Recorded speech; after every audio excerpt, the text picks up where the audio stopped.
dans les détails, parce que le temps est presque fini. Nos enfants, troisième point, sont porteurs d'onction. Comme l'olive, l'huile d'olive est souvent utilisée pour l'onction sur tout cela que Dieu appelle pour son service. L'olivier produit l'huile qui est symbole d'onction. Alléluia. Les enfants doivent être des transmetteurs d'onction. Et quatrièmement, l'olivier vit plus longtemps que tous les autres arbres sur la terre. Vous n'êtes pas un père ou une mère pour enterrer vos propres enfants. C'est vos enfants qui devront vous enterrer un jour. L'olivier est l'arbre qui existe sur la terre et qui peut vivre même au-delà de 2000 ans. Et d'ailleurs, par témoignage, dans les documentaires, on a vu, lorsque les gens vont pour visiter Israël, il y a un arbre qu'on a toujours présenté. On dit que cet arbre-là a existé au temps de Jésus-Christ sur la terre, mais qui existe encore jusqu'à nos jours. C'est ça la réalité, c'est que Dieu veut voir.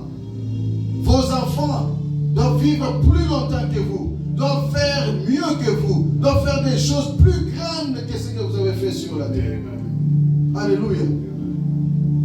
Vos enfants ne sont pas appelés à vivre une vie de médiocrité, une vie que vous-même n'avez même pas vécue sur la terre. Non, ils doivent vivre mieux que vous. C'est ça la volonté de Dieu pour nos enfants sur la terre. Alléluia. Et pour finir, quelle est donc la condition, quelles sont les conditions pour vivre toutes ces choses dont nous venons de parler pour le père, la maman ou la mère et nos enfants? Premièrement, la crainte de l'Éternel.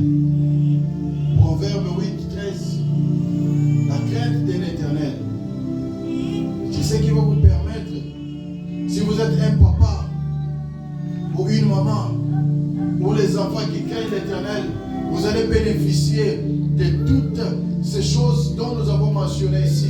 Pour une famille épanouie, pour une famille bénie, pour une famille qui représente vraiment les valeurs de Dieu qui sont au ciel. Alléluia.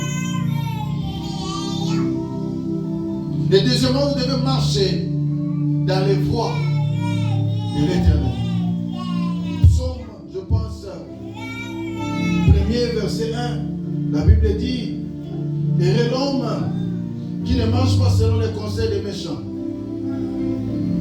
Alléluia. Je vais le lire rapidement.